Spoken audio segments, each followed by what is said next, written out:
Moving forward, but the president made his position quite clear today when he asked Zelensky and the Ukrainians to depart the White House. He feels his Mr. President, is there no deal?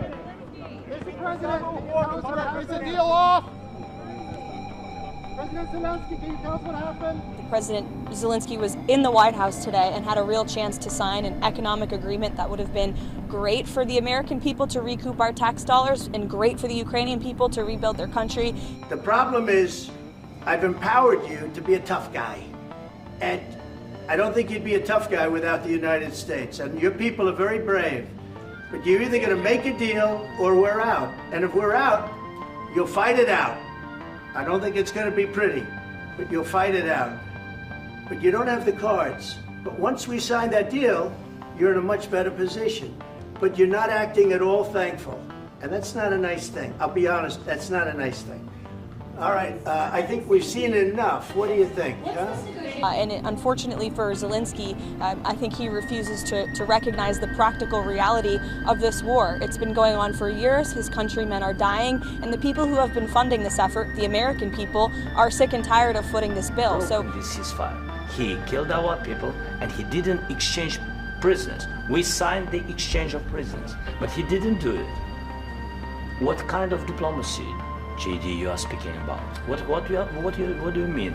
I'm talking about the kind of diplomacy that's going to end the destruction of your country. Yes, but if you Mr. President, with respect, I think it's disrespectful for you to come into the Oval Office and try to litigate this in front of the American media. Right now, you guys are going around and forcing conscripts to the front lines because you have manpower problems. You should be thanking the president for trying to bring an end to this conflict. I think it remains to be seen. I defer to President Trump on what his next step is and what happens moving forward, but the president made his position quite clear today when he asked Zelensky and the Ukrainians to depart the White House. He feels as President Zelensky is not in the right mindset to negotiate peace, and I think, frankly, that was reinforced with his comments on Bret Baier refusing to apologize for disrespecting the president and the American people in the Oval Office. The president Zelensky was in the White House today and had a real chance to sign an economic agreement that would have been great for the American people to recoup our tax dollars and great for the Ukrainian people to rebuild their country. And unfortunately, he blew the deal up in his own face. I'm not tracking anything in terms of next steps in the engagement with Putin and the Russians. The president has made it clear always that both sides need to talk equally to bring both sides to the table to negotiate a deal. And in a good deal, any good deal, whether it's in business or in politics, both sides usually walk away a little bit unhappy.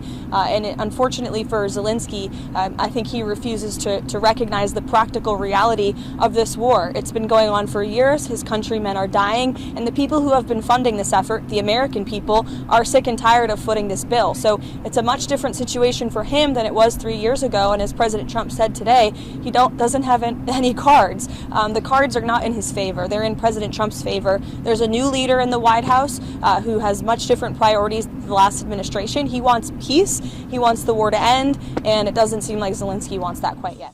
Don't miss out. Log on to oneindia.com for more updates.